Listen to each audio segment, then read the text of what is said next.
You may give your closing argument.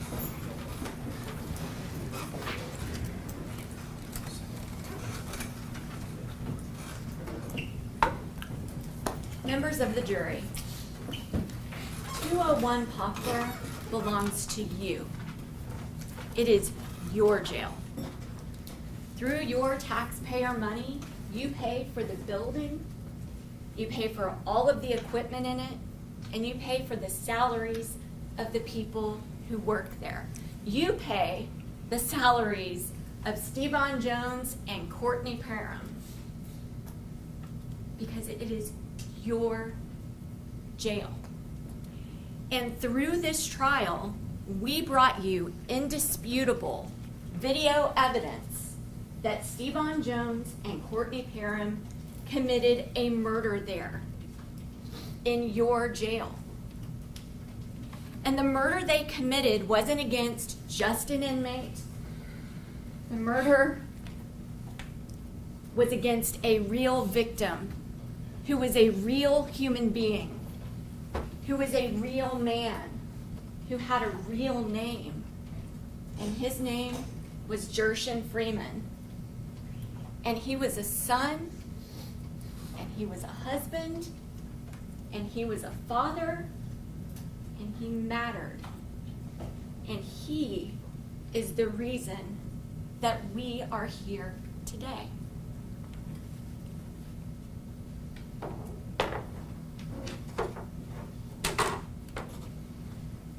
These two defendants got on top of his body and crushed his body until they literally squeezed the life right out of him until he was dead.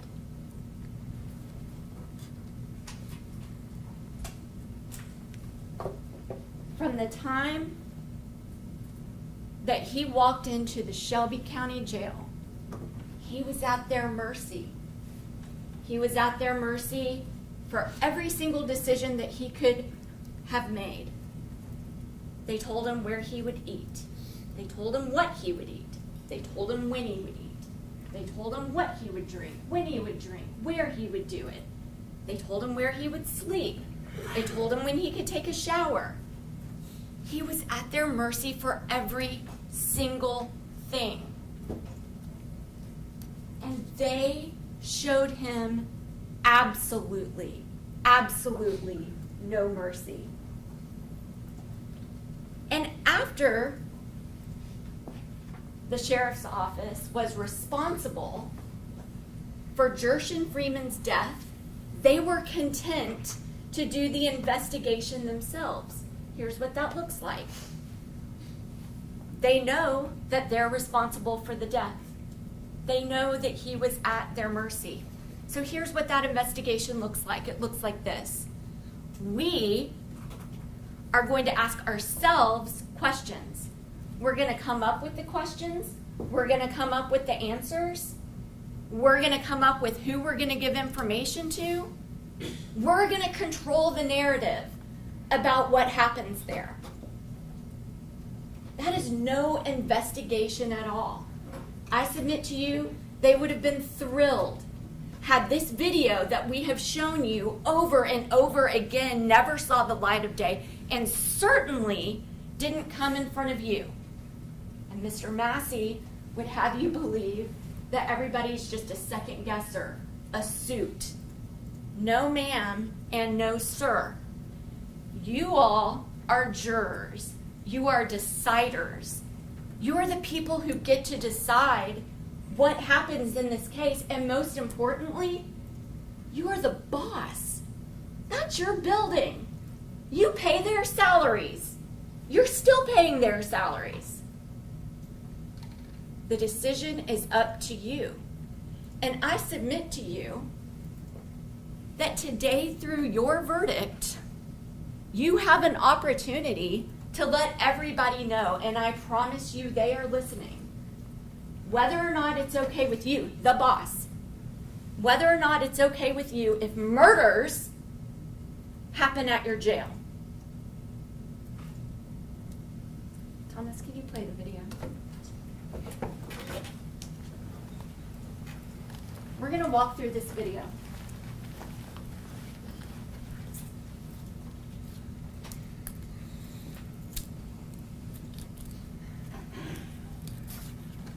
And I want to talk to you while we're getting this up.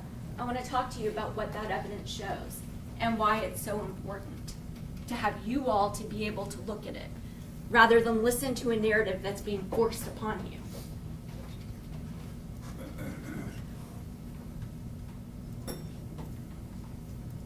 This video starts at the top of the 5th floor when Mr. Freeman has just had about at least eight people against his one person. He gets to the top, and could you pause, please? He gets to the top, and we see Stevon Jones stomping Gershun Freeman. Now, I understand. He got to the top of the stairs. He just ran away on the 4th floor from going through an entire gauntlet, okay? People were hitting him. People were kicking him. People were stomping him. People were spraying him. He was being violently attacked, and he was able to get away from those people who were doing that. And he goes up to the 5th floor, and when he gets up there, he turns around, and there's people up there, and they are coming at him. Mind you, he has already been seriously injured by things that happened on the 4th floor, okay? And he gets up there, and he's able to see people coming back towards him, so he does a motion like this in a defensive way. He shouldn't have done it, okay? The state's not saying that he's allowed to try to fight off correctional officers. He shouldn't have done it. But as human beings, we can understand why he acts in the manner that he does, especially at the top of the stairs. They had a job to do. They had to get him to the ground at that time. They had to get him under control. He's not supposed to be out of his cell, but he was. And they had to get him back into it. So at the very top here, they get him down. But once they get him down, what are you supposed to do? What does their use of force policy say to do? Their use of force policy says, once you have accomplished the objective, once he is down and in control, then you stop using force. Not Stevon Jones. He doesn't think that that policy applies to him. Because once that happened, he begins to stomp. And I've got another video that I'm going to show you a little bit later, but he really gets into it. He's pushing his hands up against the wall, and he's stomping with his foot. 9 times he stomps his foot. And then one more for good measure at the end. And you'll see it a little bit clearer on the video that I'm going to show you a little bit later. But he stomps him, which is in violation of the Shelby County Sheriff's Office use of force. In situations where physical force must be used, employees are specifically prohibited from punching or kicking an inmate into submission unless there are no reasonable alternatives. What is a reasonable alternative? They already have him on the ground. They already have him there.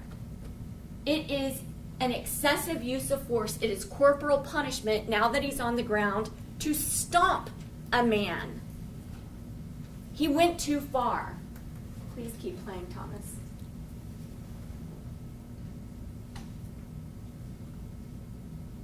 Now they've got him, he's down on the ground, and they're trying to, can you pause right here? At this point, Stevon Jones then punches his back with his knee. He goes down hard. He goes down really hard, and he kind of does a double punch with his knee. And you can see it on video. Keep going.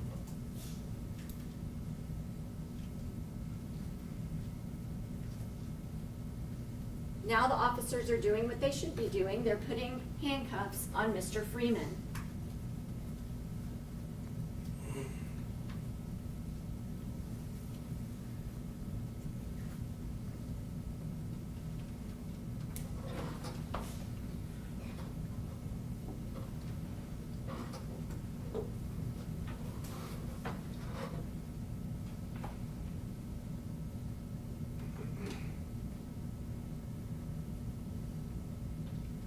Now they've got the handcuffs on, and you can see that there is no gap between Mr. Freeman's back and Stevon Jones. He is right over top of him. So all the questions that you heard from his lawyer about he's not even touching his back, he's not even doing that. You can see from the video there is no light there. There is no gap in between there. Remember the use of force policy. First of all, they're not supposed to be keeping anybody. The handcuffs are already on. The handcuffs are already on. According to their use of force policy, they're not even supposed to have him in this position, much less over top of him. Gershun Freeman tries to, can you pause? Can you back up 10 seconds?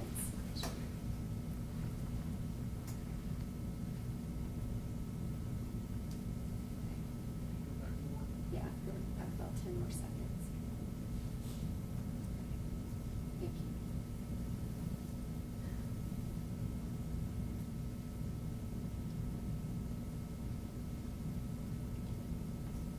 Stevon Jones then punches Mr. Freeman. Pause.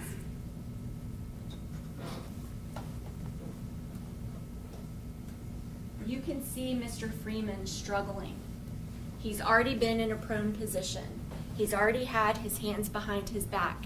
He's already had somebody over top of him. He is struggling in this moment to breathe. He's moving his body. So he is no threat to anybody, by the way. No threat to anybody at all. Not even a little bit. And he is struggling to breathe. He attempts to roll over to breathe, and he is met with a punch by Stevon Jones. Go ahead. Courtney Parham then drives his knee into Mr. Freeman's back.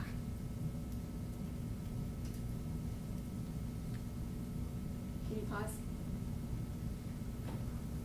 The Shelby County Sheriff's Office use of policy says inmates may not be placed face down in a prone position while in restraints because of the possibility that they may be unable to breathe properly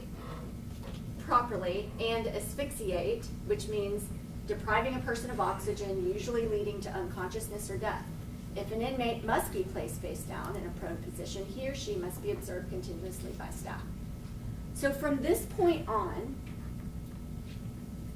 Stevon Jones and Courtney Parham are working together, and they are preventing, against their policy, against their use of force policy, they are preventing Mr. Freeman from being able to breathe.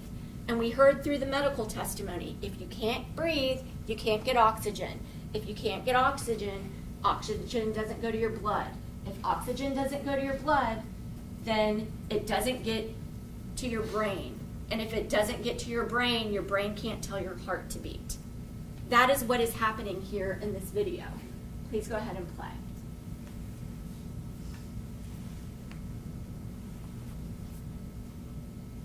Courtney Parham continues to kneel on Mr. Freeman's back. And you've just seen him struggle again so that he can get a breath. And he can't. They're not letting him. Mr. Jones then sits on top of Gershun Freeman. Now they're operating as a two-man team. One is at the front and one is at the back. Neither one of them are letting him breathe. Mind you, it's against policy. Can you pause right here? Mind you, it's against their policy to have him in that position for this period of time anyway, because he is no longer a threat to anybody. He is supposed to be allowed to breathe. They're supposed to get off of him. Gershun Freeman at this time is still alive. He is moving his head and feet. Members of the jury, imagine what it must be like with having big men over top of you, putting pressure on your lungs to where you can't breathe. And every time you try to get a breath, you get punched, or you get punched again with a knee. He's unable to breathe, and how desperate those last moments must have been for Mr. Freeman. Unable to do the thing that we have to do to be able to breathe, and he is punished for trying to do it again and again by these two. Go ahead. He's still moving his head. You can see him. He's trying to breathe. He's trying to breathe. They're not letting him. The two of them together, working as a team, not letting him breathe.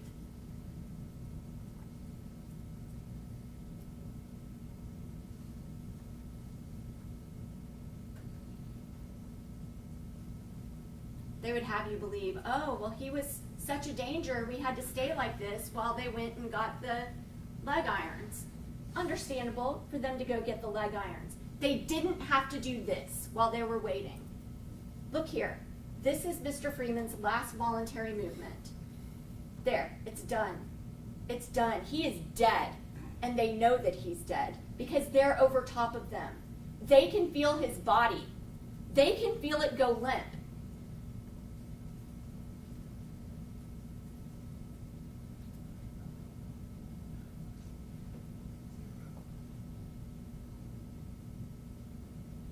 Can you pause right there? They'll tell you, well, we had to wait for the leg irons. We had to wait for the leg irons. We had to stay over top of them. That's not true. You heard testimony from Paul Miller, who told you that it is not a requirement to do that. It's understandable if they wanted to go get the leg irons, but they don't have to stay on top of him, especially in a prone position, especially when they're putting pressure on his back. And what I was saying before, they can feel him. They know when his body becomes lifeless. Stevon Jones is the one who applied the leg restraints. And once he got those on, what did he do? He understood. I submit to you, he understood when he felt Mr. Freeman's body go limp that he was dead, that he had passed, at a minimum that he was unconscious. Because when he got up, he just lets those legs drop. He lets those legs drop and watch those legs drop. And then his body language when he walks away. I'm going to show you a video clip of this later on, but he knows what he did. Watch his body language. Go ahead.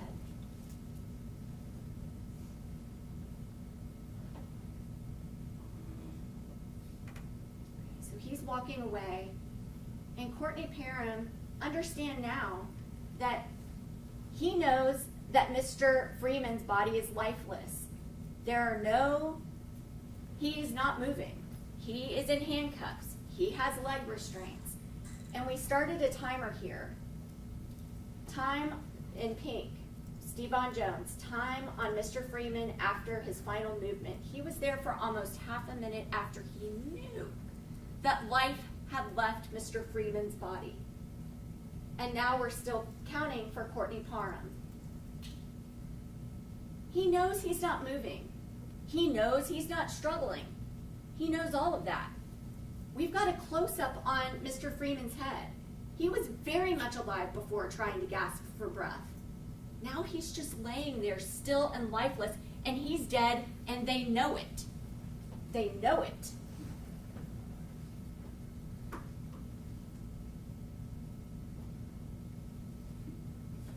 And here comes Mr. Jones. He knows what he did, and he participated in the death of Mr. Freeman, and he's just watching his partner over there stay on his back when he knows that he is dead or at a minimum unconscious.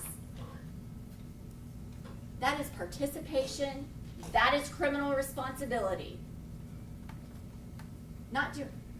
And then Courtney Parham finally gets off of his lifeless body, and then he walks away. And look at Mr. Freeman. Both of them are right there, and they are watching his body being abused. Abused.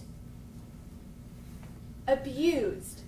Look at that. How painful that would be for anybody. He is clearly dead. Nobody would be able to withstand that pain. And they're walking around. They're walking around. They don't care. They do not care. They know what they've done. They know the situation he's in. They know their training. And they don't care. They know how to do CPR. They know how to check for vitals. They've had that training. They have to be certified in it to even be in that building, wearing that uniform.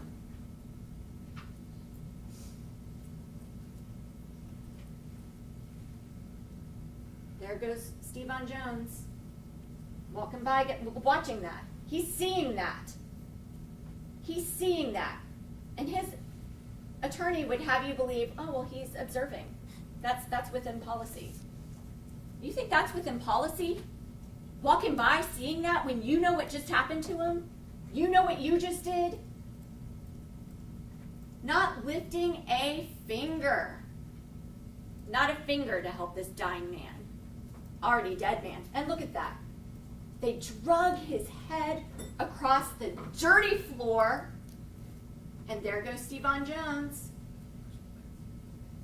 A-okay. No big deal. Not going to lift a finger. Not going to help him. Nothing. Nothing. No CPR. Knows how to check for vitals. All of that. He's just going to let him lay there. He's just going to let him be in that position right there. So undignified to the dead. And he's watching. He's watching.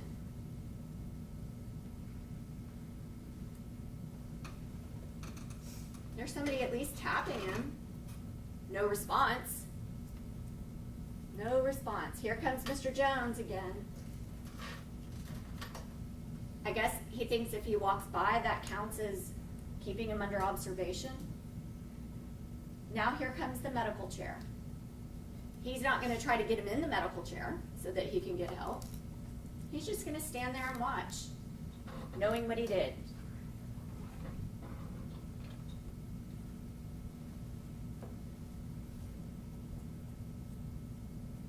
Now medical has gotten there.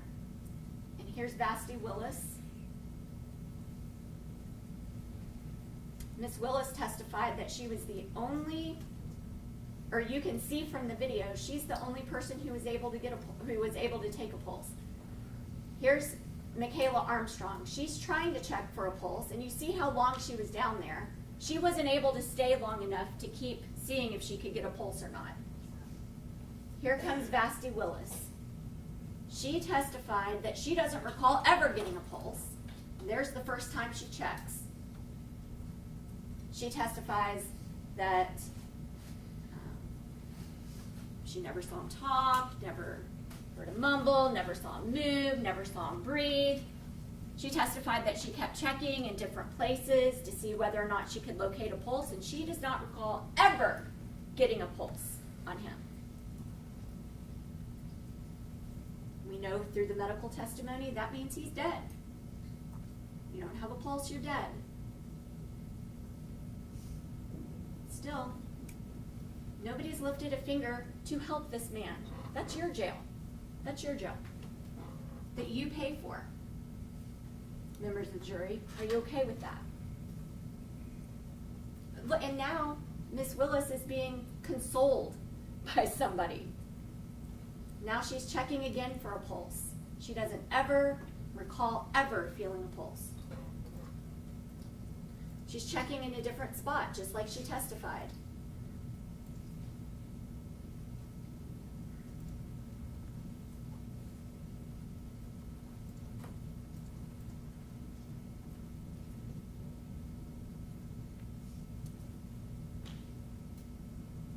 Checking for a pulse again. Still checking. Doesn't ever recall getting one. Ever. Ever. Never saw his chest rise and fall. And look how close she is to him. She testified she never saw him breathing.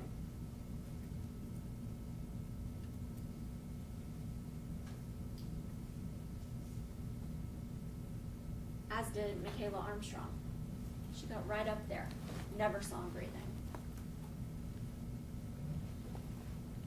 She checks a fourth time for a pulse. She does not recall ever getting a pulse.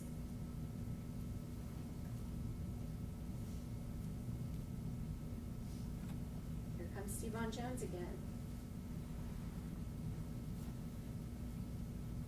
Observing or something. Not helping.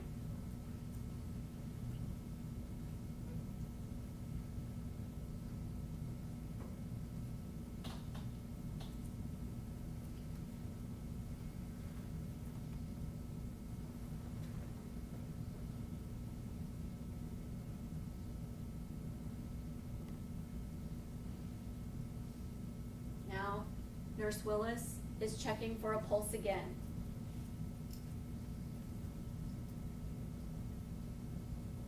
Still unable to find a pulse.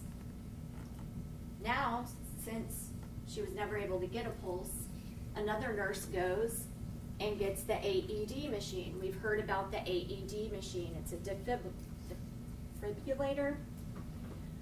And they put the pads on Mr. Freeman. The reason for this exercise is because they want to see, having not gotten a pulse, they want to be able to see whether or not the machine will be able to detect a pulse, and then the machine will tell them what to do. If there is any electrical pulse or electric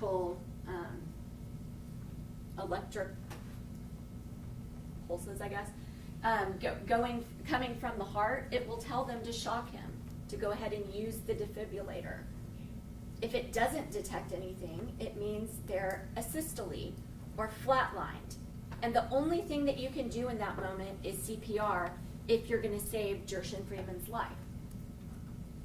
And we heard testimony that after they get the AED pads on there, it says asystole. It gives that information to them, and it says go ahead and start CPR, meaning he is gone. He's gone.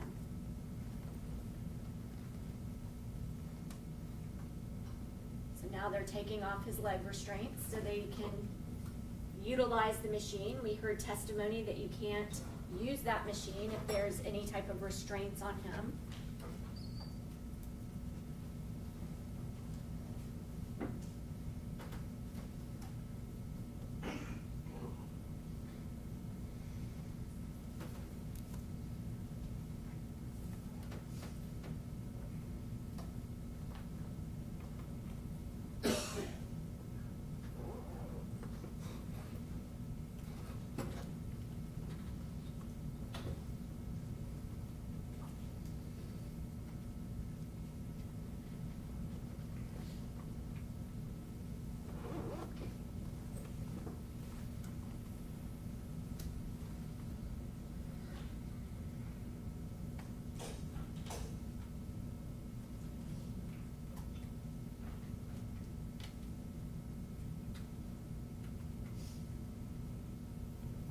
His mother's everything. Dead on a floor at the Shelby County Jail. The only thing that can be done at this point is to try CPR. But we heard testimony that they keep the machine on and they do CPR, and then the machine tells them again there's no point in even using the defibrillator. Continue CPR.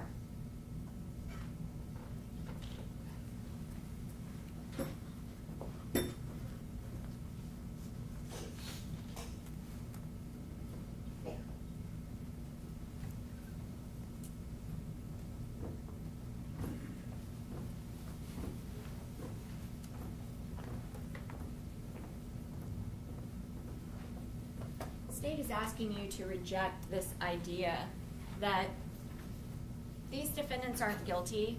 All they were doing was their job. They were just doing their job. Well, you know what? They should do their job. They should do their job. They should do their job. It's an important job, and it's an important job that they do right. They know because they work there every day. Every person in that jail is completely at their mercy. They should do their job right. You know, you hear, I want to give you an example. Nobody ever says, well, a doctor was just doing their job. What if somebody had to go get their tonsils out and they are completely at the mercy of a doctor when they go under anesthesia? Okay? And the doctor, instead of removing their tonsils, takes out their kidney. Nobody's going to say, well, the doctor had a really hard job. The doctor was just doing their job. Doctors have an important job, but it's important that they do it right because people's life depend on it, just like these two defendants.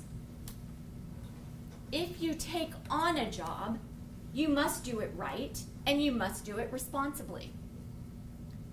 Now, we heard testimony in this case that they want to blame the fact that they did not do their job, that they did their job so incorrectly that it killed somebody. They want to blame that for some reason on their lieutenant, Lieutenant Cleaves. But Lieutenant Cleaves testified in this case, and he never told them to wait for leg restraints in order to do their job correctly. They never received that order. He never told them, don't let Mr. Freeman breathe until the leg irons arrive. He never said that. He never said, don't put Mr. Freeman in a recovery position. He never told the defendants not to provide medical assistance. He never told Stevon Jones to stomp on Mr. Freeman's head once he was already down on the ground, or stomp on Mr. Freeman once he was already down on the ground. I'm going to talk a little bit about the medical testimony that you heard in this case. And I am flabbergasted sitting through the two closing arguments of the two opposing counsels who have already talked to you today. Flabbergasted. Because they did not tell you what Dr. Ross's autopsy report actually said. We'll get to that a little bit more in a minute, but you heard from two medical examiners in this case, Dr. Lee and Dr. Ross. And not for nothing, they are the chief medical examiners for their jurisdictions. The chief one in Davidson County, the chief one in Shelby County. Okay, very highly respected men. Between the two of them, I believe, they testified that they have done over 10,000 autopsy reports. And they told you that on every single autopsy, they come up with a manner of death. There are 5 to choose from. They both told you they ruled out suicide. They ruled out undetermined. They were able to determine what the cause of death was. Mr. Massey came up here and kept saying that the murder of Gershun Freeman was somehow an accident. However, the medical examiners ruled that out. They said it wasn't an accident. Really importantly, especially from all the evidence you heard about Mr. Freeman's heart and his underlying heart condition, had he died of a heart attack, it would have been ruled a natural causes death. But that is not what they ruled. They ruled, both of them, separately, that it was a homicide. A homicide means killed by another person. I'm going to talk a little bit about cause of death. We know from the jury instructions that you've already received that a defendant's conduct need not be the sole or immediate cause of death. Remember, we talked during voir dire about there sometimes being more than one cause of death. During voir dire, we talked about a person who's a hemophiliac, who has an underlying situation, okay? They have an underlying disease. If somebody comes and stabs them and they die because they're a hemophiliac underlying disease and because they got stabbed, there can be 2 causes of death. I submit to you that is what happened here. Mr. Freeman had an underlying disease. It doesn't have to be foreseeable to know about that. The defendant's actions caused his death. The defense during this entire trial was basically talking about Mr. Freeman's heart disease. Basically like, well, he could have died at any point, he could have died anyway. Well, he didn't. You can see that he didn't die on the 4th floor. He didn't die when he was running up the escalator to the 5th floor. He didn't die when he was standing at the top of the at the top of the 5th floor when he was assaulted there again, and he even tried sort of to fight back a little bit. He didn't die when they got him on the ground. He didn't die when they handcuffed him. He didn't die at first when Mr. Jones was over top of him. He didn't die initially when Mr. Parham was over top of him. He died after all of that.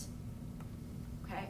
So this idea that, oh, he could have died at any moment is basically like saying if somebody is in the hospital on life support and you go and pull the plug on them, that somehow isn't murder.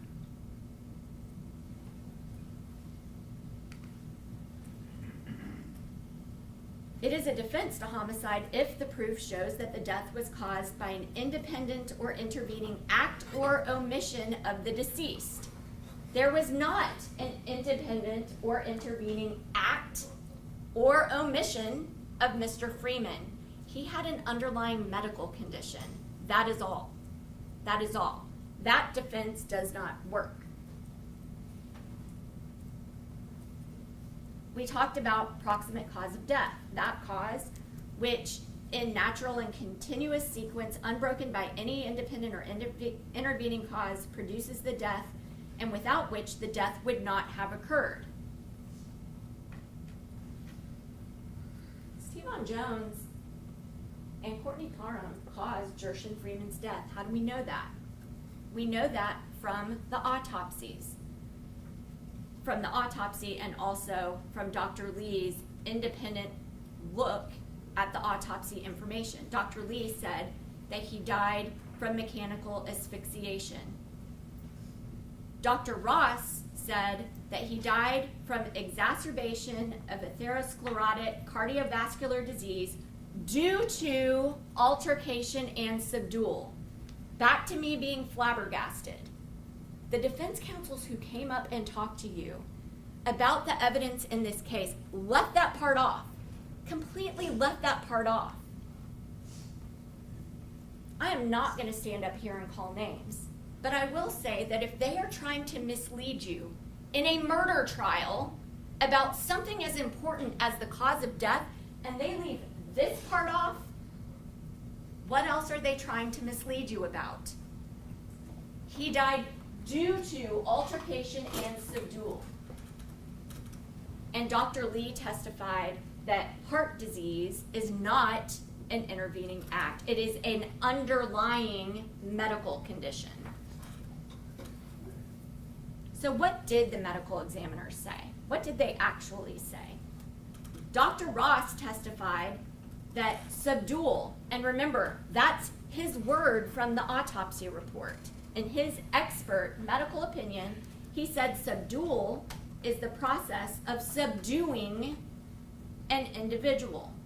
That's what we just saw in that video, the subdual of Mr. Freeman. Dr. Ross said that both the 4th and the 5th floor subduals played a role in Mr. Freeman's death. That's what Dr. Ross said. Both of those subduals played a role. Just because there may be some cause on the 4th floor doesn't mean the 5th floor didn't happen. Because Dr. Ross, the chief medical examiner of Shelby County, said that both subduals played a role in Mr. Freeman's death. He said, Dr. Ross said that Mr. Freeman was alive when the subdual began. He said that the death happened after the subdual. And Dr. Lee, when asked about subdual, said that subdual included the handcuff and leg restraints when both men were on him. The evidence in this case shows that Stevon Jones and Courtney Parham worked together to asphyxiate Mr. Freeman. You saw this in the video that we just played for you. Remember the testimony of Dr. Ross. Dr. Ross said that the internal injuries are consistent with force on the back.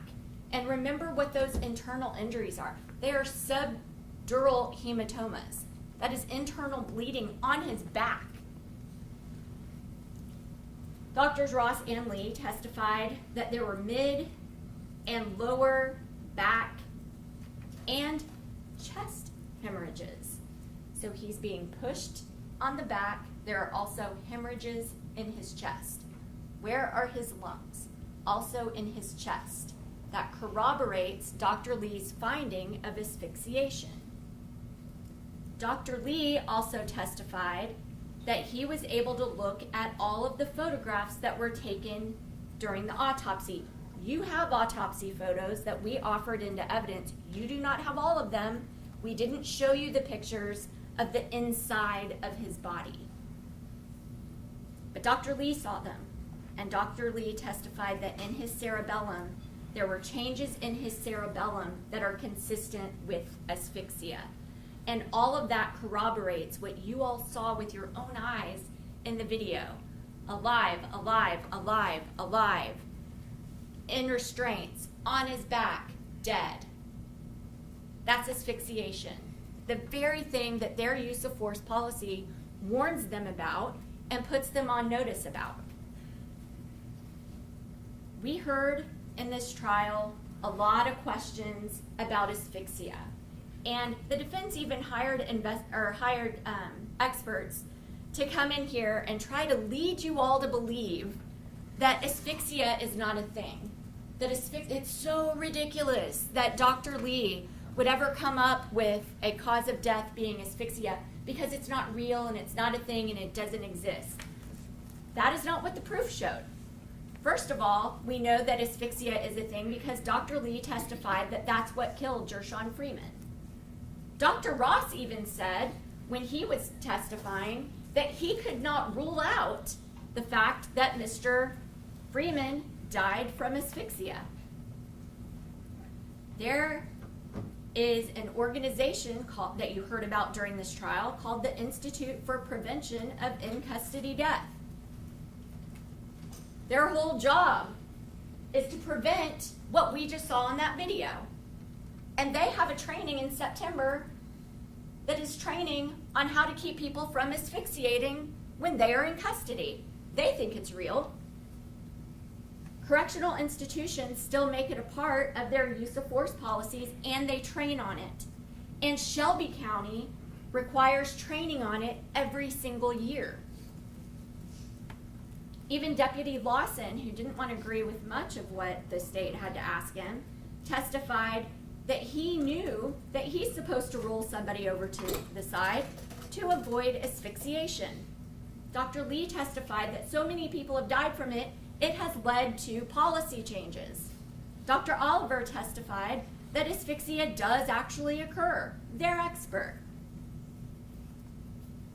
Derek Pleasance testified that one should always be aware of positional asphyxia. The entire testimony of Paul Miller, where he testified about how important it is to train so that mechanical asphyxiation does not happen. He trains people on it. It is a real thing. Don't believe what these two defense teams are trying to sell you, that asphyxia isn't real. They're trying to confuse you so that you will not believe the opinion. Yes, just a second, please.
Miller's entire testimony was talking about how seriously it is taken by sheriff's offices and that he routinely trains on how to guard against asphyxia, especially in a correctional setting.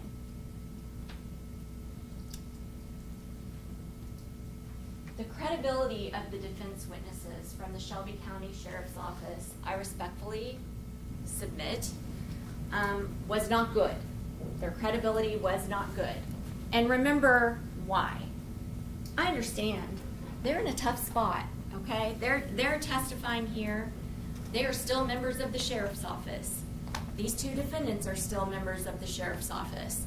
But when you come into a courtroom, you've got to tell the truth. When you take an oath to tell the truth, you've got to tell the truth. And I submit to you that their credibility, it was not the best. Remember Deputy Lawson. We see him on video. He could reach out and tap the shoulder of Stevon Jones. And he says, I did not see Stevon Jones hit or kick Gershun Freeman. But then later on in his testimony, he said, I could see Gershun Freeman breathing. Those two things cannot be true at the same time. Yet, he wants you to believe that later on, he was also able magically to see a testicle grab that did not happen. Remember the testimony of Lieutenant Cleaves. He still works at the sheriff's office. Again, he's in a tough situation, but if General Funk would have said Amy Hunter's dress is green, he would not have agreed with that. You remember him testifying. He wasn't going to agree with anything that the state had to ask him. And he admitted, we called him. We tried to get in touch with him. He hung up on us. We tried to talk to him in person. He would not do that. You remember his demeanor on the witness stand. Even this gimme question that General Funk finally asked him, just to see if he would agree with anything that he had to say. He said, is there anything wrong with allowing Gershun Freeman to breathe? And Lieutenant Cleaves said, I can't tell you.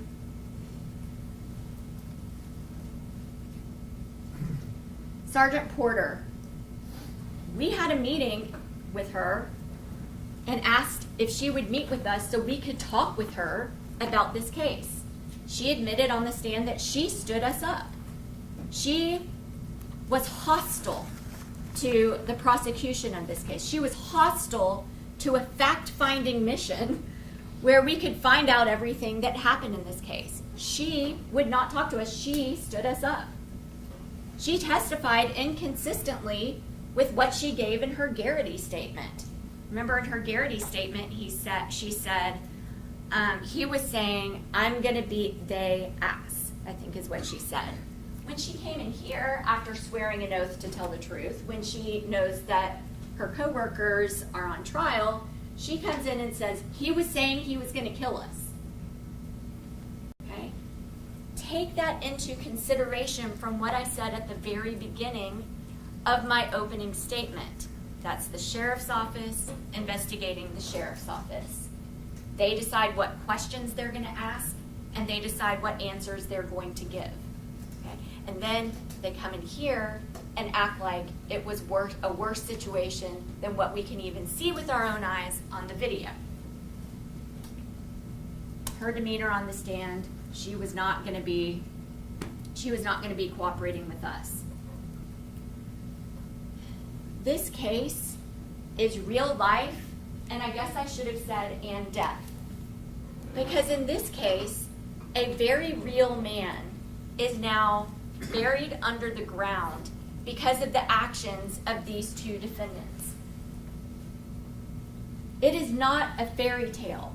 And the reason I bring that up is because there are a lot of things that were suggested through the witnesses that the defense put on that would have you believe something that completely did not happen. The defense witnesses recall their testimony and recalled their demeanor while testifying. They were self-serving, they were performative, they were scripted and rehearsed, especially the experts, and they were absolutely not believable. And why? Why would that happen? Why would that happen from defense proof? I submit to you, those witnesses are trying to mislead you. They are trying to confuse you. They are trying to have you think about everything under the sun other than what you saw on the video and what the medical evidence in this case showed. Their script that they gave requires you to pretend that certain things happened that you know from watching the video with your own eyes didn't happen. The testicle assault. We can see on video that that does not happen. That Gershun Freeman used chemical agent on officers.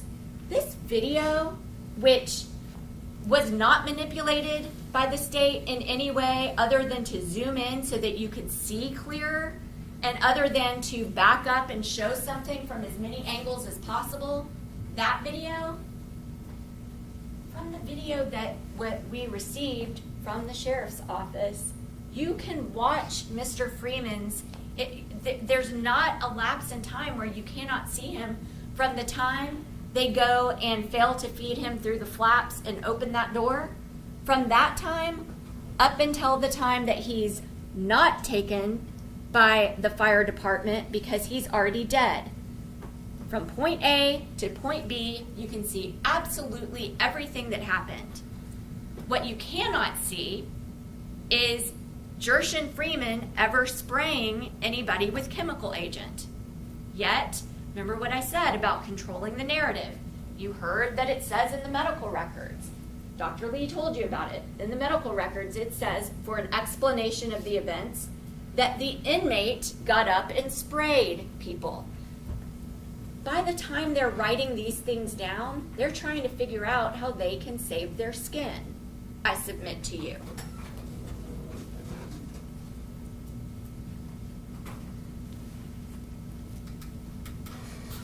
The defense witnesses testified that Courtney Parham did not put pressure on Gershun Freeman.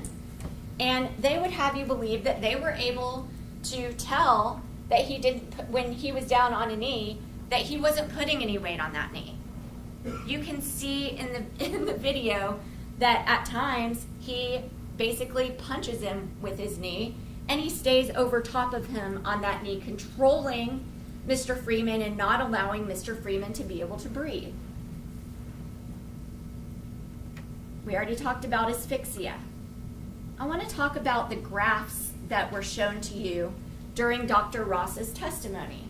Now, when Dr. Ross was describing the state of Mr. Freeman's heart, he was testifying about pretend like you're, it's basically like a pipe. And then if there's something in here that's in its way, that's how I'm talking about whether or not blood can pass through there. When the defense came up and showed a graph and actually offered it into evidence, you have it in evidence, the circle on there showed a very, very small circle, way less than 20%. Way less than 20%. And it was there were concentric circles around it. Think about, and it was like one of 10 circles or something like that. So they're saying, okay, well, this is 10%. Well, everybody who's ever been to a track meet or run track or anything like that, you know the reason why people are staggered is because when you run around, if you're at the inside of the track, it's a smaller, it's less of a distance. If you're in the next one, you have to be staggered and start at a different place because when you go around, it has to be the same distance as this shorter one. And it goes on and on and on. General Funk was able to think on his feet and have somebody go and get a diagram that showed an actual 20% blockage, which was night and day different than what they offered to you. the defense witnesses, as well as the arguments today, kept trying to pretend that Dr. Ross did not find that the subdual, in this case, was a cause of death of Mr. Freeman. And defense experts, remember Pleasance, he testified, he even has it in his written report that y'all have back there, where he forgets to mention at all. He said that Mr. Freeman, in his report, he said that Mr. Freeman died only of his heart disease. He does not mention the due to subdual part of it.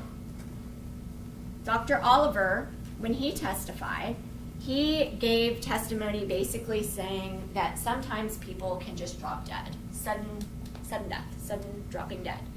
And then when he went on to explain, he was like, but you can't really test for my theory because you would have to do a test during the time that the person is actually dying and able to prove what I'm saying, and you can't do that. So basically, Dr. Oliver is saying everything that I'm basing my opinion on here can't be tested for, but trust me, bro. There were so many questions that were asked during this trial about other cases, or he could have died from this, or he could have died from that. But we are not here about other cases or what could have happened. The state is presenting to you only what actually did happen. He didn't, the question was, he could have died from heart disease on the 4th floor. Well, he didn't. Questions still kept being asked. He could have died from heart disease just from going up the escalator. Well, he didn't. Even Dr. Ross and Dr. Lee both agreed that if he had died from a heart disease, he would have if his heart would have stopped beating when he was on the 4th floor, he would have only made it a couple of seconds. In other words, he wouldn't have made it to the escalator. And if his heart stopped beating when he was on the escalator, in a couple of seconds, he wouldn't have been able to stand anymore. He would have fallen out. He wouldn't have made it to the top of the escalator. And when he was standing at the top of the 5th floor, if his heart had stopped beating, then he wouldn't have made it to the time that he was down on the ground. And so on, and so on, and so on. This is not a pretend case. It is not based on pretend information. It's based on facts. We are here about a real case, not a fairy tale. And y'all, nobody wants to believe that deaths can happen at the hands of people who citizens and taxpayers pay, hoping that when people go into their custody, they will be cared for. Everybody wants to think the best of that. But again, we are here about a real life situation showing you what actually did happen. And what actually did happen is Gershun Freeman was killed. And his cause of death was a subdual at the hands of these two defendants and asphyxiation, as found by the two chief medical examiners for the biggest counties in Tennessee. Okay. Now I want to talk about the testicular assault. Now, obviously, I'm not exactly equipped to be able to tell you everything about this, but I do have sons and I do have a husband and I have attended sporting events. The testicular assault, I submit to you, did not occur. Why are they bringing it up?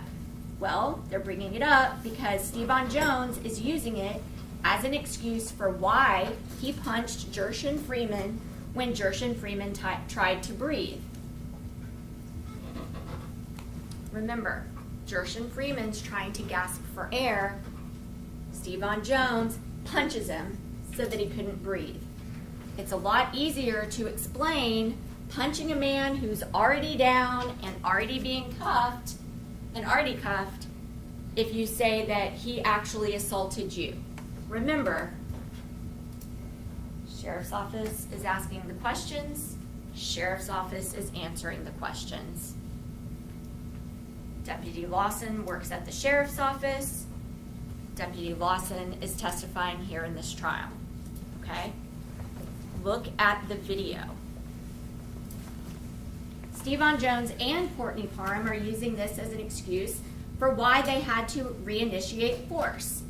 This is victim blaming. They are blaming the victim for why they had to kill him. It's not consistent with how a man would react to a testicle grab. If somebody actually grabbed testicles, then a man would reach down, do a little check, make sure everything's okay, and they're going to react a lot more than what you saw in the video.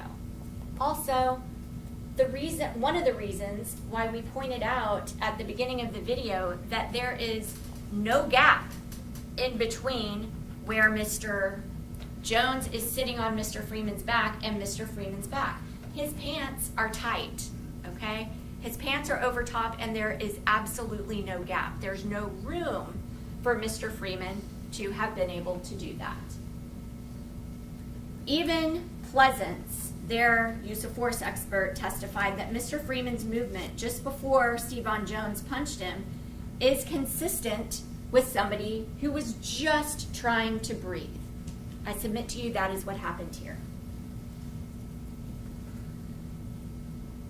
It appears that the defense witnesses do not want you to believe your own eyes that you see in the video.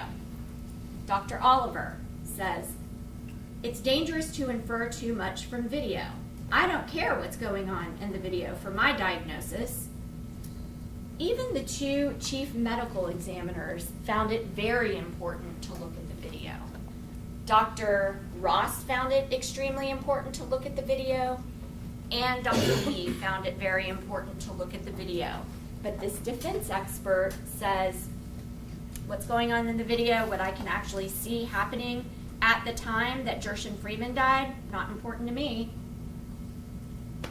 Pleasance testified, believed the totality of the circumstances. How many times did we hear him say that? Believe the totality of the circumstances, not what you can see. So, why is this important? Why is this important?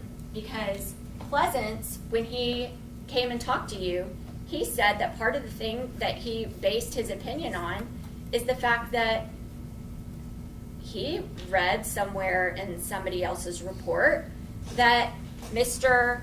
Freeman actually got chemical agent and sprayed it on people. We all know that not to be true. And because he's coming in here and saying that, and then on one hand, and then at the same time, he's saying it's more important to believe what's written in the report than what you can see on the video. There's another example of that when he said, well, the totality of the circumstances. Well, when I read in the reports, I read that they couldn't feed through the flaps. Well, we had to call a witness in to say, actually, they were found in violation of their use of force policy because they didn't feed through the flaps. Deputy Lawson said, you can't see it on video, but it happened. And what I'm talking about there is when he says, well, he was breathing. He was totally breathing. You can't see it on video, but it happened. The testicular assault. You can't see it on video. You can't see it on video, even though there's, you all know that there's video from point A to point B. Can't see a testicle grab. And then he said, what you can see me doing on video isn't real. So when you can see him staring at Stevon Jones as he's doing 9 stomps and then one for good measure, he said he didn't see that even though he was standing right there. Lieutenant Cleaves. Wow. Lieutenant Cleaves basically stated that these two defendants did not violate the use of force policy. I want you to not believe your own eyes after having read that use of force policy. The defendants did not assist medically, and they knew that they should. First of all, this violates their use of force policy. Anytime a use of force is used, it doesn't have to be one that kills somebody. Anytime a use of force is used, they're supposed to assist medically. That is why the sheriff's office goes to great trouble to make sure that everybody is trained in CPR and first aid every 2 years. They have to have that certification.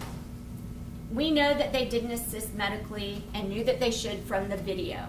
You watch the video, you can see the moment that Gershun Freeman dies. When Stevon Jones is still on his back and when Courtney Parham is on his back, you can see that he has died. Even when Stevon Jones gets up and he drops the legs, at that point, he definitely knew that Mr. Freeman was in such bad shape that he needed help. He did not help, and he knew that he should. They didn't put him into a recovery position. We heard that over and over from Paul Miller. We know that he was unable to breathe. And if we know it from watching the video, they knew it from participating in it. You can see Mr. Freeman maneuvering his body, desperate to gasp for air, and they did not help him. They blame this on Lieutenant Cleaves. Once again, Lieutenant Cleaves did not tell them not to put him in a recovery position. And remember, importantly, during Lieutenant Cleaves' testimony, he said he doesn't even remember telling them that they had to put the leg irons on. He said they probably just heard me say to somebody, go get the leg irons. He never even gave them a direction. They are trained in CPR and they did not give it. I'm going to talk a little bit about the injuries. The injuries that Gershun Freeman sustained during this entire event from the 4th floor and the 5th floor were so extensive that even the chief medical examiners from Nashville and Memphis could not sort out all of the internal injuries and pinpoint how they got there. The defense would have you believe that that somehow makes the state's case weaker. I submit to you that that makes a stronger case for how badly and seriously injured Mr. Freeman was. We know that Mr. Freeman was dead before medical arrived. How do we know that? We know that from watching the video. See, the video is important. We know from watching the video that the only person who checked for a pulse was Vasti Willis. Vasti Willis testified that she does not recall ever getting a pulse, even though we see her checking for a pulse multiple times. She checked different spots on Mr. Freeman's body because she was not able to find a pulse, and she repositioned his body. Vasti Willis and Michaela Armstrong never saw Mr. Freeman breathe. From the time Michaela Armstrong gets up there and she goes up thinking she wants to take his pulse, from that time through the time that she starts giving him CPR, she never saw him breathe. Same for Vasti Willis. They say that he was not talking, mumbling, or breathing, even though one of the sheriff's deputies would have you believe that that's what was happening. Remember, when the sheriff's office is investigated by the sheriff's office, they control the questions and they control the answers. Willis testified that if he was talking, breathing, or responsive, they would have put him on a gurney and taken him to the clinic. That is not what happened. If he was doing any of those things, they would have immediately taken him to the clinic. They knew that he was dead. You can tell by the body language when they got up there that they knew that he was dead. And if they knew that he was dead, certainly the men who were over top of him when he died would know that too.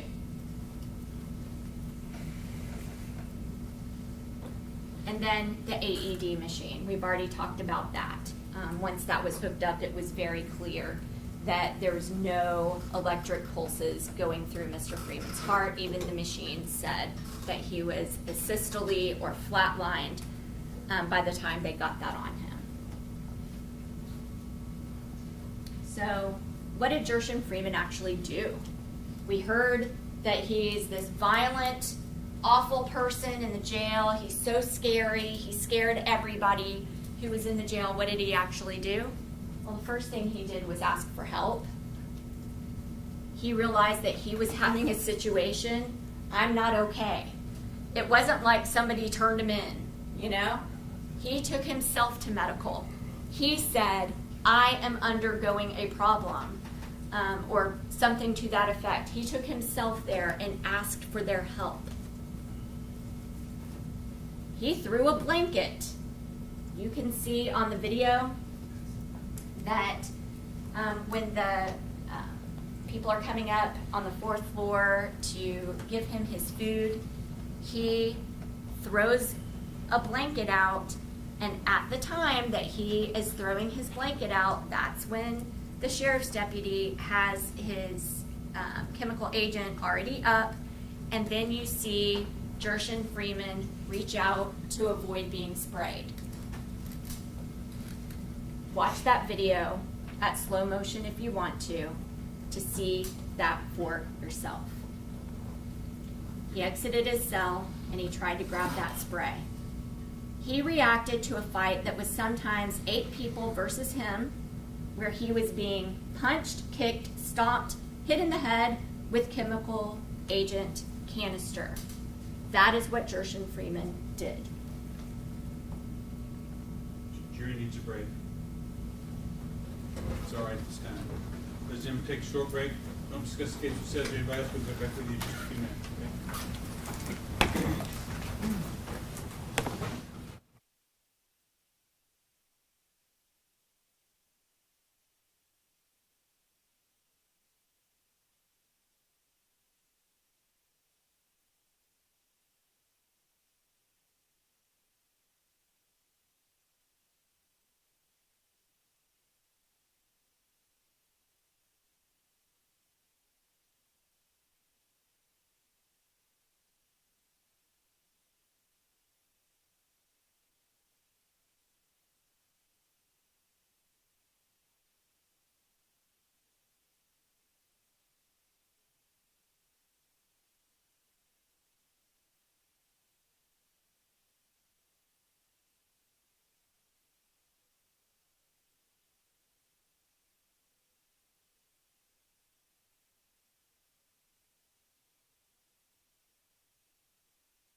issues to which I have objected regarding the closing argument.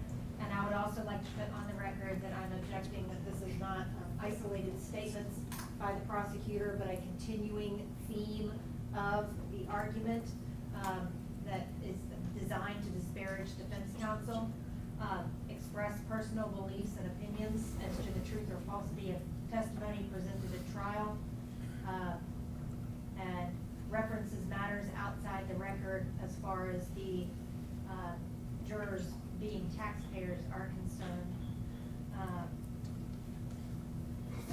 I would ask the court to give curative instructions to all of those, particularly on the use of homicide and arguing that the medical determination is a legal determination. I'll just join, just for the record. Thank you. All right, if you'll mention all four of those one at a time, please. The first one. Your Honor, I would ask for a curative instruction, I'll go backwards. Ask for a curative instruction regarding homicide being argued as a legal determination rather than a medical determination, which is a misstatement of the evidence. And asking the jury to make an inference that it should not make based on the evidence. Okay, so go on to that one. You're asking me to tell the jury what? I'm asking you to tell the jury that the proof showed that the medical determinations are not legal determinations. All right, the medical examiners testified, and it was gone into on direct and cross about why something was homicide. Sometimes it could be a homicide that's perfectly legal. And so I don't think any curative instruction is needed. Next one. Your Honor, I would ask you for a curative instruction regarding Ms. Hunter's argument that the defense attorneys are telling you that asphyxia is not real. That was not an accurate statement of the facts.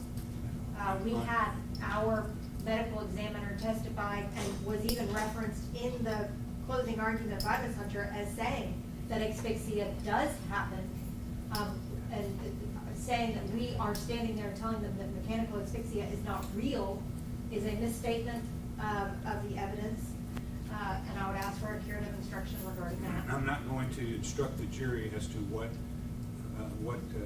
asphyxia is. I'm going to allow them to use the proof that was used in the case for that. You have another Yes, Your Honor. instruction? I would ask for a curative instruction regarding the statements that defense witnesses were self-serving, performative, scripted and rehearsed, and not believable under Goltz as expressing personal opinions. All right, I don't think she expressed a personal opinion. She expressed an opinion on behalf of the state, and I have a charge on credibility of the witnesses that the jury is to decide their credibility. So I'm not going to tell the jury that they have to decide their credibility under other factors than in the instructions.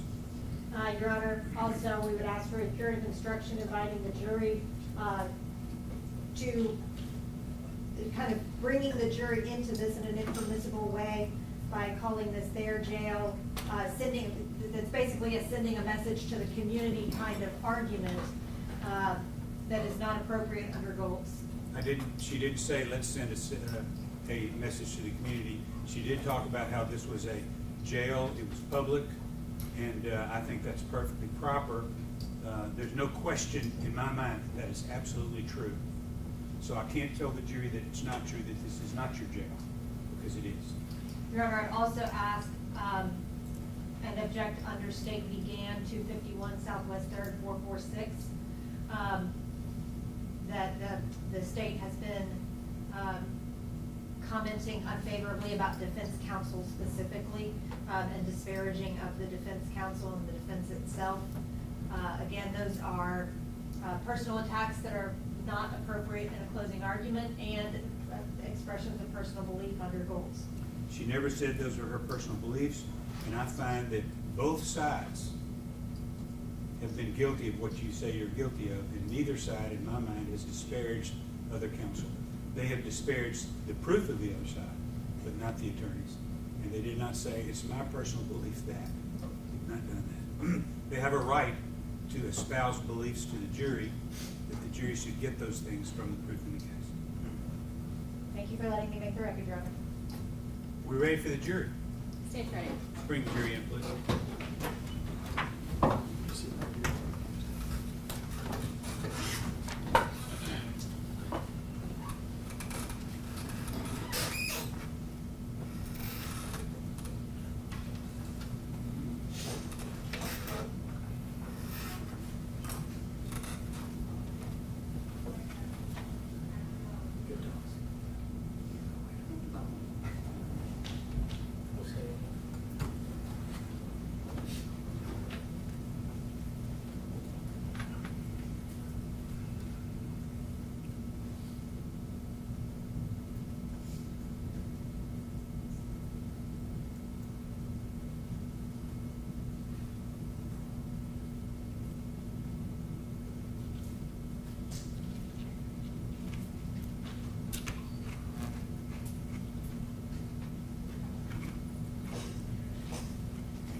jury is entering the courtroom.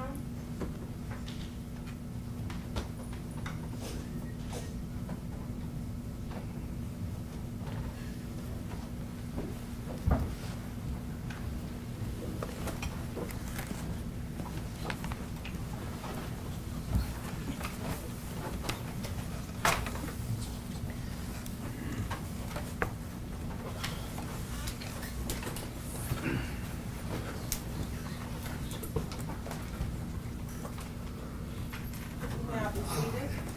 Thank y'all for being ready to come back so quick. Unfortunately, the other people in the courtroom weren't ready to come back so quick. They're all faster than we were. We will now continue. Ms. Hunter, you may continue. Thank you, Your Honor. So we just talked about what Gershun Freeman actually did. Now let's talk about what he did not do. He did not grab Stevon Jones's testicles, giving him a reason to punch him once he was already on the ground. He did not spray chemical agent. He was no threat to anyone on the 5th floor after he got down on the ground. I want to talk a little bit about victim blaming. I talked about this briefly, but what we heard in this case is a lot of victim blaming Mr. Freeman's death on himself. He's psychotic, we heard. He violently assaulted everyone, we heard. It's his fault they didn't use the food delivery system, we heard. It's his fault everybody sprayed too much chemical agent, we heard. And I want to spend a second on that. There was a lot of witnesses in the case who basically said, well, they weren't doing what they were supposed to do under the use of force policy because they were reacting to chemical agent. I submit to you the evidence showed that they sprayed all of the chemical agent. That's not on Gershun Freeman, that is on them. It's his fault that Jones stomped him. It's his fault that Jones punched him while he was prone and handcuffed. It's his fault that Jones and Parham stayed on him and wouldn't let him breathe because he was fighting for his life and ability to breathe. All of these are things they are trying to blame on Mr. Freeman. It's his fault that the defendants didn't put him in a recovery position because I guess they're saying that after he was handcuffed and had the leg irons on, that he was still a threat to everybody, they're trying to say. It's his fault the defendants didn't follow their training. It's his fault that the defendants didn't transition from control to recovery to medical. I want to talk a little bit about the use of force policy. The use of force policy warns about the dangers of mechanical asphyxia in 3 separate locations, in 2 separate sections of it, in a 16-page policy. That tells you how important it is. Both defendants received extensive use of force training at the academy and every single year of employment. Defendant Parham is on the DRT team, which gets 16 hours of additional use of force training every year. And we heard from Paul Miller that excessive force begins when the threat is over. How does that apply here? Once Mr. Freeman is in handcuffs, once he is down on the ground, the threat is over. It is after that point where the defendants asphyxiate him. The defendants acted knowingly. How do we know that the defendants acted knowingly? We've brought up this use of force policy many, many times. And now I'm going to give you an example that we didn't talk about in voir dire. All of you, I think, I remember from voir dire, have kids. You remember telling your kids, tie your shoelaces or you're going to trip over your shoelaces. And they don't do it. Tie your shoelaces or you're going to trip over your shoes. Tie your shoelaces, and then they don't do it. And then what happens? They trip. That's on them. Once you tell somebody something over and over and over and over again, you know that they know.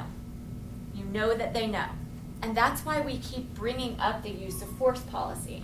We've all said it until we're red in the face, but that's the reason why. It's this concept. You know, because you get 350 to 400 total hours at the academy, including use of force, and then you have to get trained on it every single year. So what we have here, what we have to show is a knowing killing. How did the killing happen? Through mechanical asphyxiation. This is gone over again and again and again in the use of force policy, and again and again and again as they maintain their employment at the sheriff's office. They know they acted knowingly. We know that from all of the training that they've gotten. How do we know that they acted knowingly? They were affected by the spray too. They were having a difficult time breathing. We've heard that they had to go and compose themselves. We've heard that several times through the witnesses in this trial. If they were being affected by the chemical agent, then the person who they know is in a situation that's going to affect their breathing, they know that he would be affected by the chemical agent as well. The length of time that they were on the back, we played the video with the timestamps for a reason, for you to see how long they were on the back. We know that they acted knowingly because they didn't do certain things in order to make sure that Mr. Freeman was okay. They didn't check on him medically. They didn't check his pupil, they didn't check his pulse, they didn't check his breathing, they did not perform CPR, they didn't take him to medical, they didn't put him in a recovery position, and Parham, I put in quotes, adjusted every time Mr. Freeman was trying to breathe. I submit to you the evidence shows that every time Mr. Freeman was trying to breathe, that's when Courtney Parham adjusted himself to put more force on Mr. Freeman's back, which caused him to die. I want to talk a little bit about Dr. Avery's testimony. She testified that jails are familiar with the fact that people in their care may have mental health difficulties. She also testified that those with mental health difficulties should receive additional or special care. She also testified, very importantly, she was the defense expert on aggression. And during the entire time when the defendants were on Mr. Freeman's back, she testified that he was not exhibiting aggressive behavior. And that's really important when they're claiming self-defense and defense of others. Their own experts said that he was not acting aggressively. I want to address a little bit the remarks by opposing counsel about the investigation of this case during the trial and during closing arguments. They have made it very clear to you all that we're not from here. We are from Nashville. This whole prosecution team is from Nashville. But members of the jury, whether you are from Knoxville or Nashville or Bucksnort, Tennessee, the law is the law is the law. It's the same law all over Tennessee. You can't kill people, okay? Doesn't matter where we're from. Prosecution did not even talk to witnesses. Well, you know through the evidence in this case and the questions that were asked that the sheriff wouldn't even let us go view the crime scene. People at the Shelby County Sheriff's Office stood us up, hung up on us, refused to give us their contact information. Even when they were subpoenaed to court, they walked away from us. Judge, I'm so sorry to interrupt. No, Closing yes. argument, but we need to approach again. Yes, sir. All right.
Sheriff's Department did not allow the prosecutors from Nashville to view the crime scene.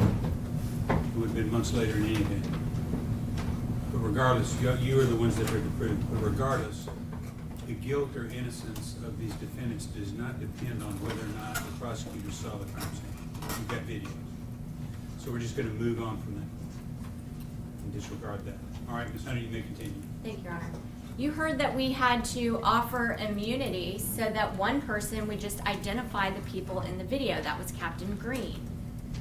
You heard that we had to actually do a records request just to get important evidence in this case, which was the use of force policy.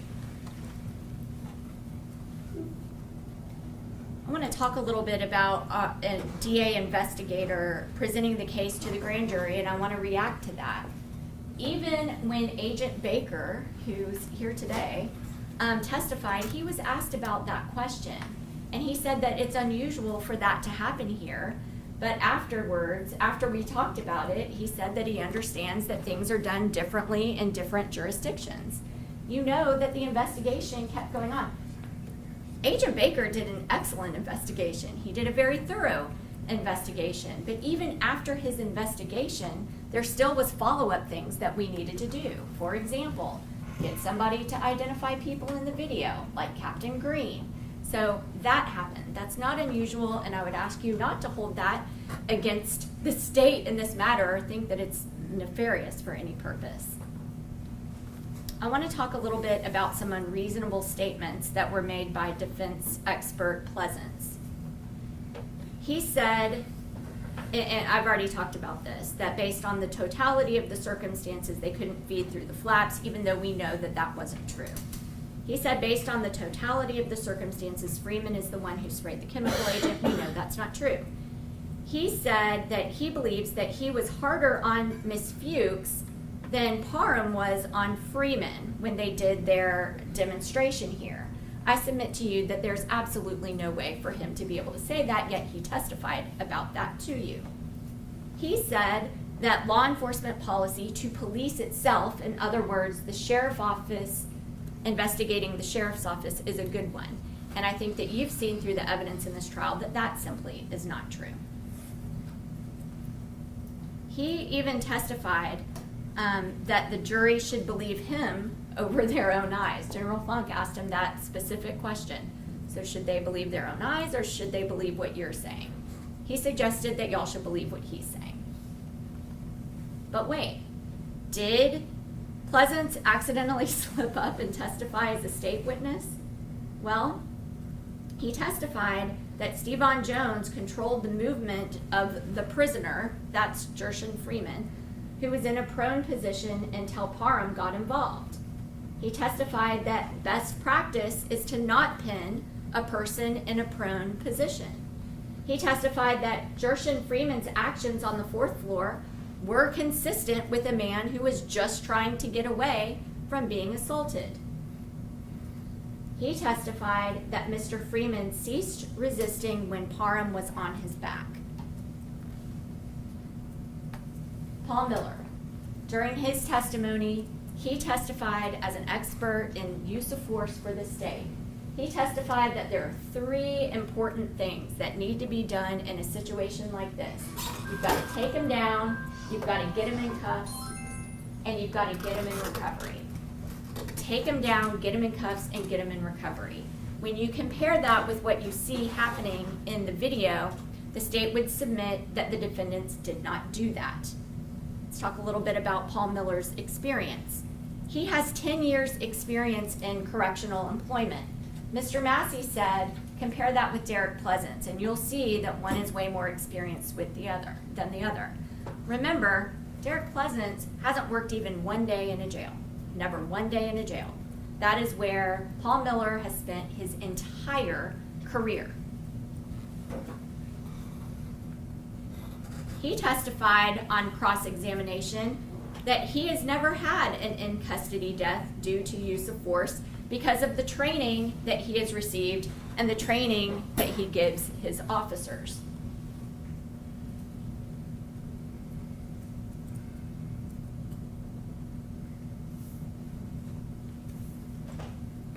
I'm having a technical difficulty.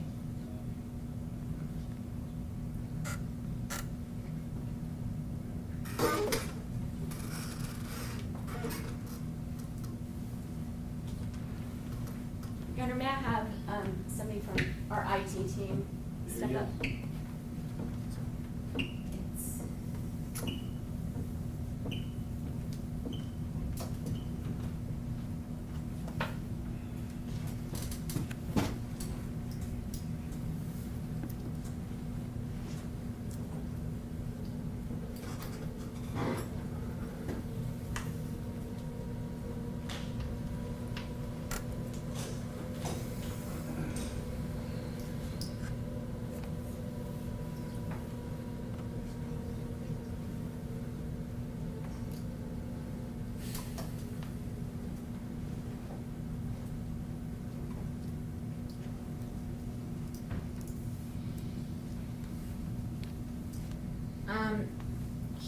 You saw from his testimony that he's a straight shooter.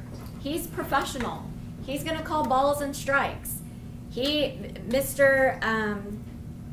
Urban, played a portion of what he said about the fact that he needed to get down in handcuffs. And when he saw that he was handcuffed, he said that was a good thing, that needed to happen. He wasn't testifying in any type of rehearsed manner or anything like that. He was testifying in a way that was truthful and that a way that you can believe.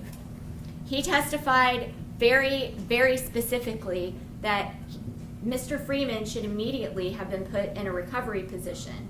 He testified very clearly that he violated their use of force policy. He testified that you've got to cuff them, get them in control, and get them in recovery, and that getting him in cuffs was just fine. Now I want to talk a little bit about count 4 of the indictment. Count 4 of the indictment is the assault where Stevon Jones stomped on Mr. Freeman.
All right, this isn't.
We've slowed this down to 25 speed. Notice the number of stomps that you see on here. And I'm going to play it again for you. Watch how he's positioning himself up against the wall. And then he does this last stomp. the one that Ms. Frazier was talking about, and one for good measure. So he does 9 total stomps and 1 for good measure.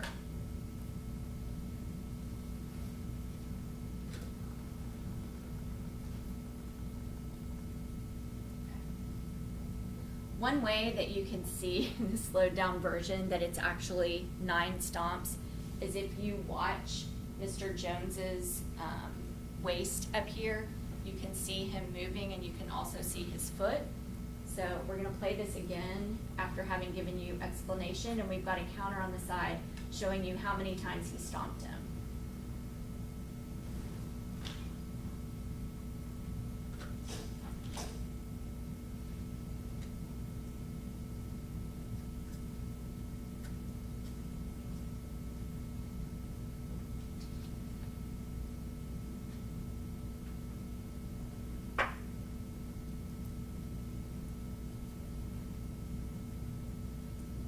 So we could have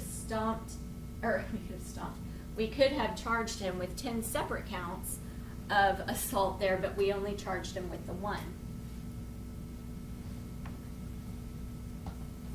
I told you earlier in the closing argument that I was going to show you a video where you could see that Stevon Jones knows exactly what he did. Notice his facial expression and what he does when he gets up. Notice what he has just realized. This man is dead, and now I'm going to have to answer for it. I submit to you is the look that's on his face. Watch this.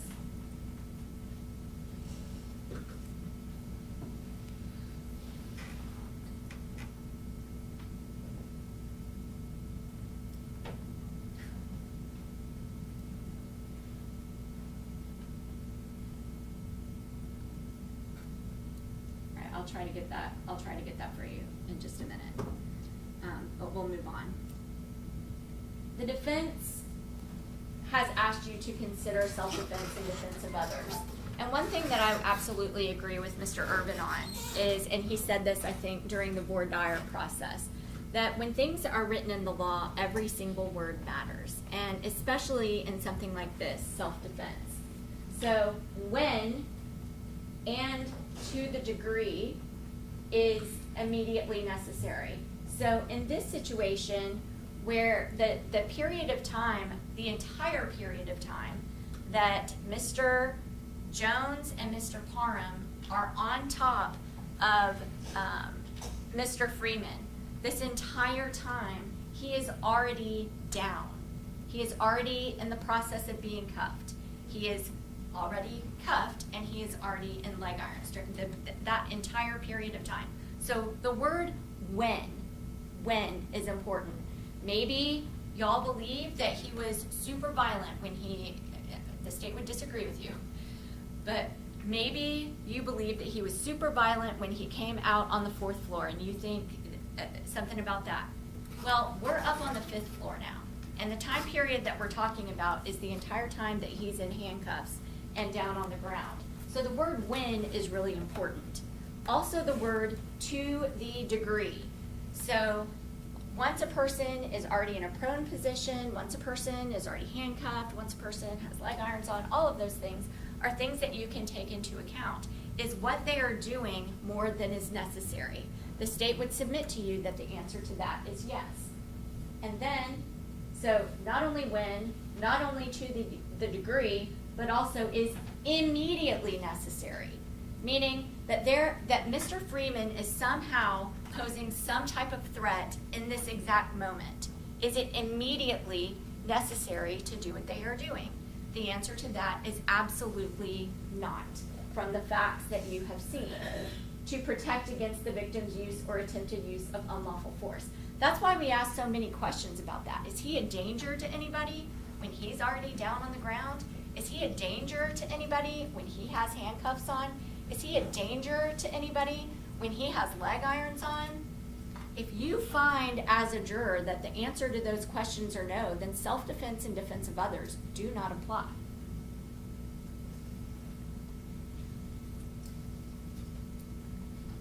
One thing that the court is going to tell you is that the defendant's belief of imminent danger or death had to be reasonable. Is it reasonable for them in that moment when he's on the ground in the way that I've just described, in the way that you've just seen in the video? Is it reasonable to believe that in that moment he is going to kill somebody? Okay? I submit to you that evidence shows you the answer to that is absolutely not. The court's going to go on to tell you that in determining reasonableness, you can consider the manner in which they were armed and their relative strengths and sizes. And in this situation, we know that Mr. Freeman was not armed at all. We've heard testimony that people, if you are a correctional officer in a jail, your only weapons that you have, or your only instruments that you have, are restraints and chemical spray. Mr. Freeman didn't even have that, and he was outnumbered, as you could see from the video. The judge also, and I'm not going to spend a lot of time on that because it's absolutely ridiculous. It was not, they were not protecting themselves or anybody else when into the degree is immediately necessary to kill a man under those circumstances, okay? Judge also instructed you on the defense of necessity, so I want to talk about that, and it's a lot of the same words. The defendant had to reasonably believe that his conduct was immediately necessary to avoid imminent harm. And remember, this is harm on the 5th floor. This is harm up on the 5th floor, okay? And the second part of that says the desirability and urgency of avoiding the harm outweighed, according to ordinary standards of reasonableness, the harm sought to be prevented by the law prescribing the conduct. Basically, what that's saying is that it was such a dangerous situation, mind you, a man in handcuffs on the ground, okay? It's such a dangerous situation that it's better to go ahead and kill him to make sure that you're protecting other people.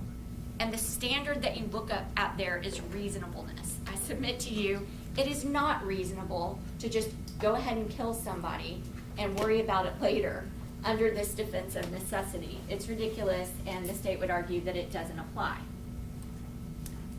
Criminal responsibility versus facilitation. I want to spend a second on that.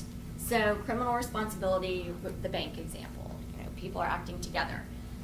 The evidence that you have that the defendant, especially Jones, is guilty under the theory of criminal responsibility is the fact that he was acting as a two-man team. However, I believe that the state showed that Stevon Jones is guilty in his own right. He knew what the policies were. He knew what the use of force policy was. He knew that you're not supposed to have somebody in a prone position handcuffed. He knew all of that. He received all of that training that we've talked about over and over and over again, but he did it anyway, and he put pressure on his back. So in his own right, Stevon Jones is guilty. But even if you think that he is only being a participant along working as a two-man team, working with Courtney Parham, he's guilty under the theory of criminal responsibility. How is criminal responsibility different than facilitation? Well, criminal responsibility means you're guilty of the actual charge that's indicted in the indictment. Facilitation is a lesser, because what facilitation is saying is that you do all of the definitions sound very similar. That's why I wanted to talk about it. It's the aid, attempt to aid, all of those things, except for it says, but they did not have the intent to commit the offense. So it's but did not. That's what makes it a lesser. So when you see criminal responsibility and you see facilitation, I would just ask you to look at those definitions very seriously. Stevon Jones is guilty in his own right, but at a very minimum, he's guilty under the theory of criminal responsibility. Now I want to respond to a couple of things that I hadn't already covered that was brought up in defense counsel's closing arguments.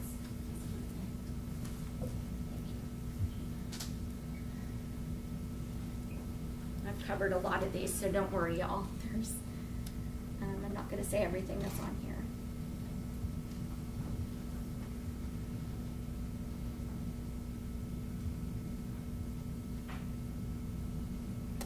The defense mentioned that the grand jury, that when this case was taken to the grand jury, that it's a one-sided thing, where only the state gets to present evidence, and that's true.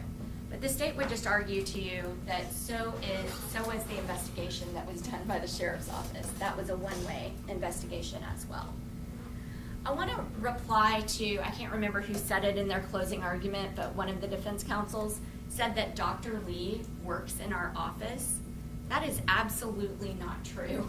Dr. Lee does not work for the Office of the District Attorney General.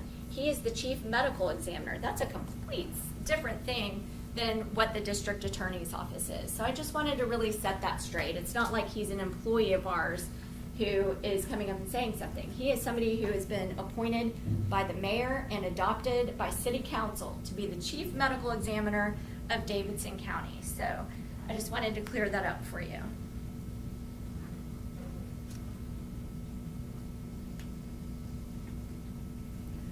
It was brought up, I think, that, but, excuse me for just a second.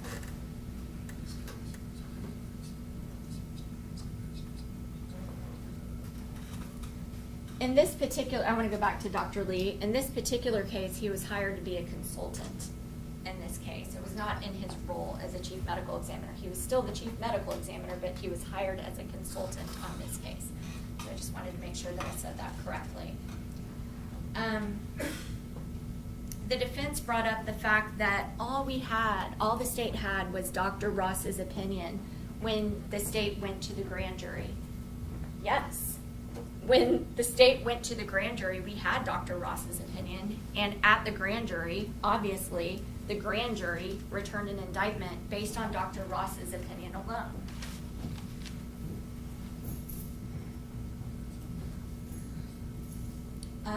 The defense mentioned that Captain Green was there the whole time. I believe the testimony from Captain Green was that he was on the 4th floor. We can actually see him on the 4th floor, but on the 5th floor, he only came back after medical had gotten there. I believe that's how I heard the testimony. So if you heard something different, but I just wanted to clear that up. There was a slide in Courtney Parham's closing argument about who is Gershun Freeman, and it listed a bunch of things that were not very favorable about Mr. Freeman. Now, the state would just like to point out that none of that has anything to do with this case, okay? None of that has anything to do with this case. We all agreed during voir dire that there is nobody who is above the law and there's nobody who is below the law. And even when their expert, Dr. Avery, was testifying, she said these are things that were accusations that were made. So there were things that were listed in that list that I just wanted to let you know. Those are accusations. And it said what he was arrested for when he came into the jail. He obviously was not convicted of those things. So I would just ask you as jurors to place very little weight on that, if any, if you decide that that's something you want to look at. Defense counsel said that the district attorney's office, the state, is not good at admitting when they're wrong. The state would respond to that by saying the Shelby County Sheriff's Office is not very good at admitting when they were wrong, and we could see that through the testimony that you heard in this case. Mr. Irvin said that the only thing that changed in between receiving the case from the TBI, and he said a lawyer made a decision about the case. He kept saying that over and over. A lawyer made a decision. A lawyer made a decision. Well, ultimately, the grand jury made a decision about whether or not this case would be indicted. So please know that it wasn't a lawyer's decision. It was a witness went in front of the grand jury, and the witness testified, and the grand jury returned an indictment. There was an argument made that the medical examiners did not say exactly what happened and where. You heard Dr. Lee testify. That's not their job. It is not a medical examiner's job to say who is at fault in what particular situation. And you heard Dr. Lee repeat that over and over again. Every time he was asked that question, He was like, I'm a medical examiner. I'm looking at a body and I'm telling you how the body died. So I'd ask you to recall that.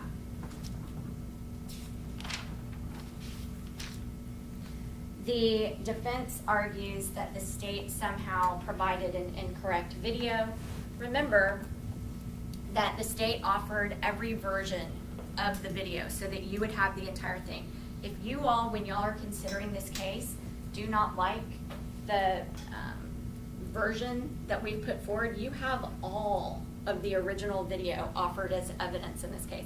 The Brady Bunch version is that video. So please go back and look at that. If you have any question about whether or not the state's trying to hide anything from you or anything like that, every single bit of evidence, or every single bit of video evidence in this case that was initially provided has been provided to you.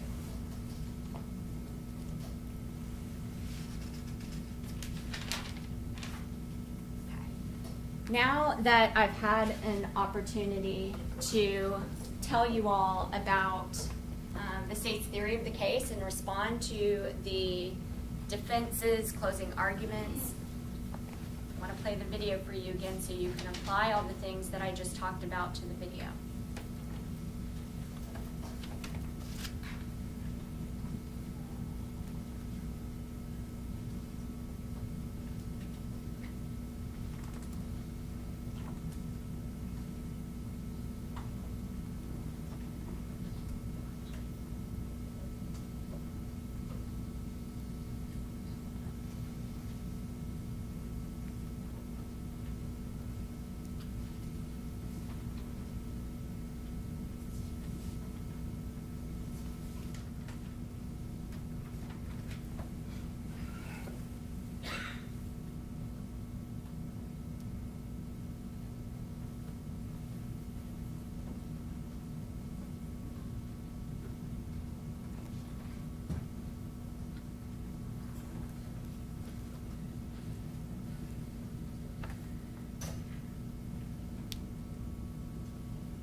While they're getting that ready, ladies and gentlemen, just want to let you know, we're going to let you deliberate today. If you wish, if you get back there, and one of you will be an alternate, which I'll excuse.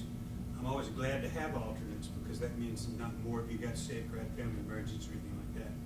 But one of you is going to be dismissed as an alternate. We're going to draw numbers through one of your numbers through the lottery box. We have all 13 numbers in there. If you are selected as an alternate, I'm going to ask you just to have a seat in the back of the courtroom without saying a word. We're going to get your take your notes that you have. We'll be glad to shred them, or you can take them with you. We're going to get you your suitcases and everything, get you unpacked, and get you ready to go home. You're welcome to stay if you need to today, if you want to stay for a while, but you probably maybe want to go home and see your families again. But we'll take care of you. The other 12 will go back there. It's 4:30, maybe a lot later than that.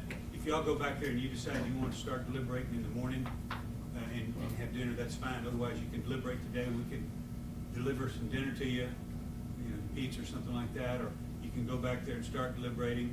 In an hour, you can say, we just need to go to the hotel and come back and start in the morning. We'll bring y'all back to start at 10 o'clock in the morning. But if you do that, and that's fine, as soon as you leave the jury room, you cannot discuss the case with yourselves when you eat dinner. You can't discuss it at the hotel or anything. You have to all be back in the jury room with your clipboards and your notes to discuss it again. We're going to let you decide what you want to do and how you're feeling. So when you go back there, first thing you do is just let us know if you want to deliberate some for a while, you can. I've given pizza to juries before when they wanted to stay a little late, but I've warned them not to get pizza sauce on the exhibits or anything like that. But you can discuss it, but as soon as if you decide to break for the day, then whenever you do, you have to stop talking about the case. Until the next morning when all 12 of you are back in the jury room. We can't have 7 or 8 of you back there and the other 3 or 4 in the restroom, you know, talking about the case. You've all got to be there together. So that's the rules that we follow. Once you do reach a verdict, we're going to give you your cell phone so you can call your people at home, things that get picked up, or however you're going to get home. If not, our deputies will get you back home or get you wherever you need to go.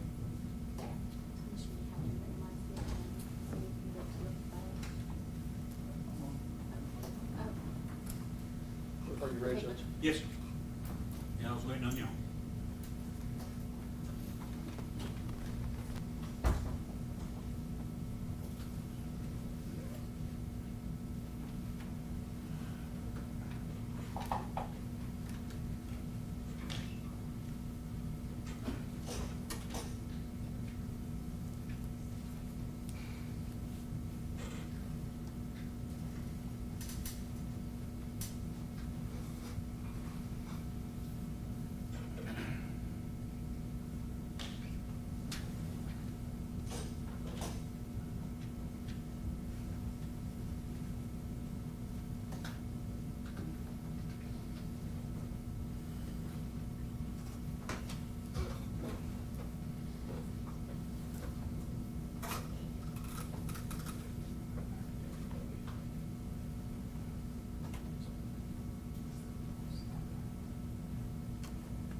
Members of the jury, you cannot ignore that which your eyes have seen. You saw it with your own eyes. You can believe what you saw with your own eyes. And two highly respected medical examiners came in here and told you that subdual is the cause of death in this case. And Dr. Lee was more specific and said that it was asphyxiation. I will repeat what Mr. Urban said to you. The highest honor is to have someone trust you to do the right thing. The state trusts you. We ask you to hold these defendants accountable for what they did at the Shelby County Jail. We ask you to convict the defendants for the knowing killing of Gershun Freeman, second-degree murder. And we ask you to convict the defendants of aggravated assault causing death and Stevon Jones for assault, because that is what the state proved to you beyond a reasonable doubt. Members of the jury, we look forward to your verdict. Thank you, ma'am.